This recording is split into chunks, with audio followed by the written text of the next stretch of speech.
మాటే. 2 ఏళ్లు అయినా కూడా వైఎస్ఆర్ కాంగ్రెస్ పార్టీ పైన నిత్యం జగన్నామస్మరణ చేసుకుంటూ కాలాన్ని వెళ్లబుచ్చుతున్నారు తప్ప ఇదిగో ఈ 2 ఏళ్లలో ఇది మేం చేసింది అని ధైర్యంగా ఎవరన్నా ముందుకొచ్చి మాట్లాడారా మహానాడులో? ఏదీ లేదు. ఇక 164 సీట్లు గెలిచిన తర్వాత కూడా ఈ రోజుకి కూడా మీరు జగన్ గారి పేరు లేకుండా ఒక్క ప్రసంగం కూడా చేయలేకపోతున్నారంటే మీకు జగన్మోహన్ రెడ్డి గారి సుపరిపాలనపై ఎంత భయం ఉంది, జగన్మోహన్ రెడ్డి గారంటే ఎంత వణుకుంది అనేది అర్థమవుతోంది. చాలా చాలా క్లియర్ గా అర్థమవుతోంది. ఏమన్నా అంటే దిగజారిపోయి, మీ స్థాయికి దిగజారిపోయి వీధుల్లో మాట్లాడుకుంటారు చూసారా, అలాంటి మాటలు మాట్లాడతారు గౌరవ పదవుల్లో ఉన్న మంత్రులు, అధికారులు. ఇక మహిళా రిజర్వేషన్ల గురించి చాలా ఇంట్రెస్టింగ్ టాపిక్ మాట్లాడారు తెలుగుదేశం పార్టీ వర్కింగ్ ప్రెసిడెంట్ గౌరవ విద్యాశాఖ మంత్రి గారు, సకల శాఖ మంత్రి గారు నారా లోకేష్ గారు. ఆయన ఏమంటారంటే మహిళలకు 33% సీట్లు ఇస్తాం అంటూ లోకేష్ గారు ప్రకటన చేశారనమాట. ఈ ప్రకటన కూడా ఒక డైవర్షన్ ప్రకటనే. ఎందుకంటే ఈ రోజున ఎలాగో మహిళా రిజర్వేషన్లు దేశం అంతటా రాబోతున్నాయి. ఆ విషయం మనందరికీ తెలుసు. ముందుగానే వాటి క్రెడిట్ ని దొంగలించే ప్రయత్నం అన్నమాట ఇది. అంటే ఎలాగో దేశమంతా ఈ మహిళా రిజర్వేషన్ బిల్లుపై ఏకగ్రీవంగా ఉంది, అది ముందే మనం చెప్పేసాం అనుకోండి, అది ముందే మన క్రెడిట్ లో పడిపోతుంది కదా అనేటువంటి ఒక ఆలోచన అన్నమాట. అడ్వాన్స్డ్ క్రెడిట్ చోరీ ఇది అడ్వాన్స్డ్ క్రెడిట్ చోరీ by Telugu Desam party working president Nara Lokesh గారు. అసలు మీరు మహిళల గురించి మాట్లాడే ముందు ఎన్నికల్లో మహిళలకు ఇచ్చిన హామీలు ఏమయ్యాయో చెప్పండి. అసలు ముందు వాటి గురించి మాట్లాడుకుందాం. ఆ తర్వాత మీరు మహిళల గురించి, మహిళా రిజర్వేషన్ల గురించి, మహిళల భద్రత గురించి మాట్లాడుతారు. కానీ ఆడబిడ్డ నిధి అన్నారు. 18 నుండి 59 ఏళ్ల వయసున్న మహిళలకి ప్రతి నెల 1500 రూపాయలు ఇస్తాము అన్నారు. 2 ఏళ్లు అయింది. 3 బడ్జెట్లు ప్రవేశపెట్టారు. ఇచ్చింది మాత్రం గుండు సున్నా. ఇచ్చింది గుండు సున్నా. ఇక గ్యాస్ సిలిండర్లు అన్నారు. సంవత్సరానికి 3 సిలిండర్లు అన్నారు. 2 ఏళ్లు అయింది. 6 సిలిండర్లు రావాలి. ఇచ్చింది 1 లేదా 2. ఇక ఫ్రీ బస్సు. ఈ ఫ్రీ బస్ అయితే అసలు ఎంత ఉదరగొట్టారంటే అసలు చివరికి దాన్ని కేవలం ఒక 5 కేటగిరీలకి మాత్రమే పరిమితం చేశారు. ఇక 50 ఏళ్లు దాటిన ఎస్సీ, ఎస్టీ, బీసీ, మైనార్టీ మహిళలకి నెలకి 4000 రూపాయలు పెన్షన్ అన్నారు. ఇచ్చింది మళ్లీ గుండు సున్నా. తల్లికి వందనం అన్నారు. 20 లక్షల మంది పిల్లలకి మీరు కోత పెట్టారండి. 20 లక్షల మంది పిల్లలకి మీరు కోత పెట్టారు ఈ పథకం ద్వారా. ఏంటి మీరు చేసింది మహిళలకి? ఆసరా, చేయూత, ఈబీసీ నేస్తం, కాపు నేస్తం, సున్నా వడ్డీ, జగనన్న తోడు అంటూ ఇలా జగనన్న ప్రవేశపెట్టిన మహిళలకి ఆర్థిక స్వావలంబన కలిగించేటువంటి ఎన్నో పథకాలని మీరు రద్దు చేశారు. ఇది మీరు మీ ప్రభుత్వంలో మహిళలకి చేసింది. ఇలాంటి వాళ్ళు ఇప్పుడొచ్చి మహిళా స్వావలంబన, మహిళా సాధికారత గురించి మాట్లాడితే కామెడీ ఉంది. నిజంగా కామెడీ ఉంది. ఏరు దాటాక తెప్ప తగలేసే తండ్రి కొడుకుల మాటలు నమ్మేటువంటి పరిస్థితుల్లో ఈ రోజు రాష్ట్ర ప్రజలు లేరు అన్న విషయాన్ని ముందు ముఖ్యమంత్రి గారు, తర్వాత సకల శాఖ మంత్రి గారు గుర్తించాలి, గుర్తుపెట్టుకోవాలి. ఎవ్వరూ నమ్మట్లేదు ఈ రోజున మీ మాటలు. ఏ ఒక్కరూ నమ్మట్లేదు. అసలు మహిళలకు 33% రిజర్వేషన్లు ఇవ్వాలన్న విషయంలో దేశమంతా ఒక్కటిగా ఉన్న ఈ టైంలో, త్వరలో ఎలాగో ఆ బిల్లు పాస్ అవబోతున్న టైంలో దాన్ని మీ క్రెడిట్ లో వేసుకునే ప్రయత్నం చేస్తున్నారు.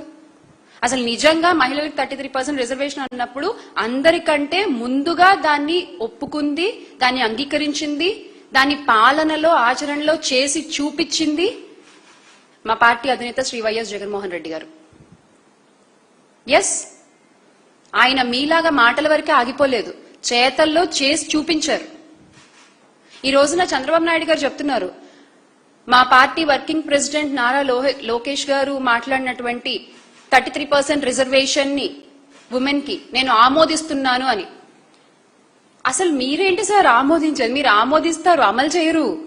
అమలు చేసేది వైఎస్ జగన్మోహన్ రెడ్డి గారు. మీరు ఆమోదించడం ఏంటి?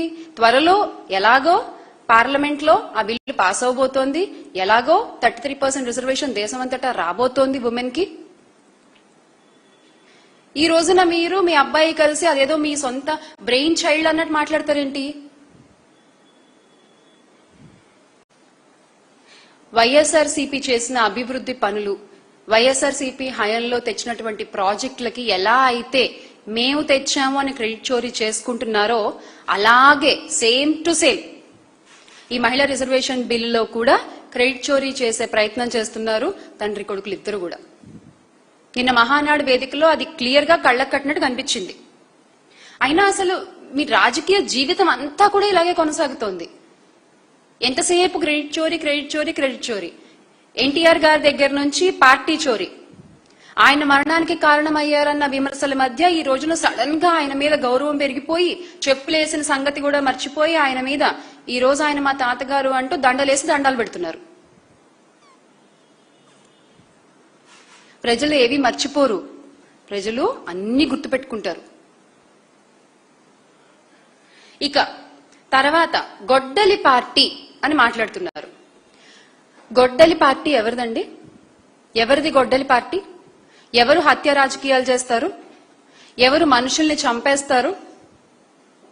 మొన్న జగన్మోహన్ రెడ్డి గారు కూలంకుషంగా చాలా నిశితంగా వివరంగా ప్రతి ఒక్కటి వివరించిన తర్వాత మీరు ఇన్నాళ్లు చేసినవన్నీ అబద్ధపు విమర్శలు అన్న విషయం ఈ రోజున కొత్తగా ఓటు హక్కు రాబోయే న్యూ ఓటర్ కి కూడా క్లియర్ గా అర్థమైంది. క్లియర్ గా తెలుసుకున్నారు ఈ రోజున యూత్ అంతా కూడా. నిజంగా జరిగింది ఇది అన్న విషయం మన జగన్మోహన్ రెడ్డి గారు క్లియర్ గా వివరించిన తర్వాత ప్రతి ఒక్కళ్ళకి అర్థమైంది. నిజంగా మీ మనస్సాక్షికి అట్లీస్ట్ నిజాయితీగా ఉండి నిజం చెప్పండి, ఎవరివండి హత్య రాజకీయాలు? ఎన్టీఆర్ గారి మరణానికి కారకులు ఎవరు? ఎన్టీఆర్ గారి మరణానికి? వంగవీటి రంగా గారు ఎలా చనిపోయారు? మల్లెల బాబ్జీ గారు ఎలా చనిపోయారు? పింగళి దశరథరామ్ గారు ఎలా చనిపోయారు? రాజారెడ్డి గారు ఎలా చనిపోయారు? చివరికి వివేకానంద రెడ్డి గారిని హత్య చేసిన హంతకులు కూడా ఈ రోజున ధైర్యంగా రోడ్డు మీద ఎలా తిరగలుగుతున్నారు? మీ అండదండ వల్ల కాదా? అంతెందుకు సచివాలయ ఉద్యోగులు, మీరు అధికారంలోకి వచ్చిన తర్వాత సచివాలయ ఉద్యోగులు 100 మంది ఆత్మహత్య చేసుకుని చనిపోయారు. ఆ ఆత్మహత్యల కారకులు ఎవరు? మీరు కాదా?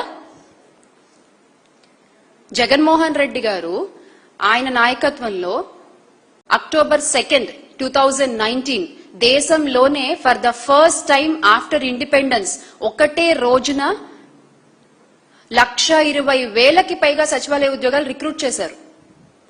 This is the all time record. Independence తర్వాత మన దేశంలో ఎప్పుడు ఇలా జరగలేదు. This is the first time. Jaganmohan Reddy గారి నాయకత్వంలో సచివాలయ ఉద్యోగుల్ని అక్టోబర్ 2, నేను డేట్ కూడా చెప్తున్నాను, అక్టోబర్ 2, 2019 1,20,000 ఉద్యోగాలు రిక్రూట్ చేసిన ఘనత జగన్మోహన్ రెడ్డి గారిదైతే, మీరు ప్రభుత్వంలోకి వచ్చిన తర్వాత, మీరు అధికారంలోకి వచ్చిన తర్వాత ఈ 2 ఏళ్లలో 100 మంది సచివాలయ ఉద్యోగులు ఆత్మహత్యలు చేసుకున్నారు. యువకులు వాళ్ళందరూ కూడా, ది యంగ్ జనరేషన్. దానికి కారకులు ఎవరు? మీరు కాదా? దీన్ని బట్టి అర్థం కావట్లేదా ఎవరివి హత్య రాజకీయాలు, ఎవరిది గొడ్డలి పార్టీ అని?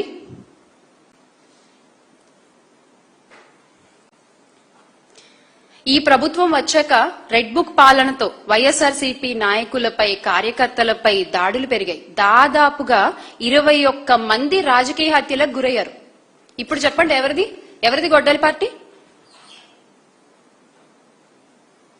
మాటలు మాట్లాడడం కాదు, ఇవాళ రేపు ప్రతి ఒక్కటి విత్ ప్రూఫ్ అందరికీ అందుబాటులో ఉన్నాయన్న విషయం గుర్తుపెట్టుకుని మాట్లాడాలి మాట్లాడే ముందు. రాష్ట్రంలో శాంతి భద్రతల గురించి మాట్లాడతారు మీరు. రాష్ట్రంలో శాంతి భద్రతల గురించి ఇంకా మీరే మాట్లాడాలి. ఈ రోజున ఏ ఒక్క మహిళ అయినా ధైర్యంగా రోడ్డు మీదకి వెళ్లే పరిస్థితి ఉందా రాష్ట్రంలో? ధైర్యంగా పోలీస్ స్టేషన్కి వెళ్లి కంప్లైంట్ ఇవ్వగలరా? ఇచ్చినా కంప్లైంట్ తీసుకుంటారన్న నమ్మకం లేదు, తీసుకున్నా ఆమెకు న్యాయం జరుగుతుందన్న నమ్మకం లేదు. శాంతి భద్రతల గురించి మీరు మాట్లాడతారు. ఎవరు కర్రలతో ఇళ్ల మీదకి దాడులు చేస్తారో తెలియదు, ఎవరి ఇళ్లలోకి వచ్చి కార్లు బద్దలు కొడతారో తెలీదు, ఎవరి ఇంటి మీద పెట్రోల్ బాంబులు వేస్తారో తెలీదు, ఎవరు కండువాలు కప్పుకుని వచ్చేసి కత్తులు పెట్టి పొడి చేస్తారో తెలీదు. మీరు మాట్లాడతారు శాంతి భద్రతల గురించి. ఎక్కడ చూసినా ఈ రోజున రాష్ట్రంలో ఉన్నవి అక్రమ కేసులు, అక్రమ అరెస్టులు, అమాయకులను జైళ్లకు పంపించడం, సోషల్ మీడియా వేధింపులు, రాజకీయ కక్ష సాధింపులు. ఎస్, ఇవే ఉన్నాయి రాష్ట్రంలో. ఒక ప్రభుత్వ ఉద్యోగినికి కూడా ఈ రోజున ఈ ప్రభుత్వంలో న్యాయం జరగట్లేదు. ఒక ప్రభుత్వ ఉద్యోగిని రైల్వే కోడూరు ఎమ్మెల్యేపై అత్యాచారం, మోసం ఆరోపణలతో డైరెక్ట్ గా, కింద వాళ్ళు ఎవరికి కూడా చెప్పలేదు, డైరెక్ట్ గా సీఎంకే మొరపెట్టుకుంటే, సీఎంకే కంప్లైంట్ చేస్తే ఈ రోజు వరకు కూడా అతనిపై ఎలాంటి చర్య తీసుకోలేదు. మీరు మాట్లాడతారు శాంతి భద్రతల గురించి. ఒక స్కూల్ ప్రిన్సిపల్ టీడీపీ ఎమ్మెల్యే ఆమెని వేధిస్తే, స్కూల్ ప్రిన్సిపల్ ని, ఆ ఎమ్మెల్యే మీద ఎలాంటి చర్య లేదు. మీరు మాట్లాడతారు శాంతి భద్రతల గురించి. ఇక మంత్రి సంధ్యారాణి గారి పిఏ లైంగిక వేధింపులు, ఆయనపై ఆరోపణలు వస్తే దాని మీద కూడా ఇప్పటి వరకు ఎలాంటి చర్య లేదు. మీరు శాంతి భద్రతల గురించి మాట్లాడతారు. గుంటూరు ఈస్ట్ ఎమ్మెల్యే మహిళలతో అసభ్య వీడియో కాల్స్ మాట్లాడినా ఎలాంటి చర్యలు ఉండవు. జూనియర్ ఎన్టీఆర్ గారి తల్లిని అవమానించిన అనంతపురం ఎమ్మెల్యే గారిపై ఎలాంటి చర్యలు ఉండవు. మరి మహిళల గౌరవం గురించి మాట్లాడే అర్హత మీకెక్కడిది అని అడుగుతున్నాం మేము. మీకెక్కడిది అర్హత?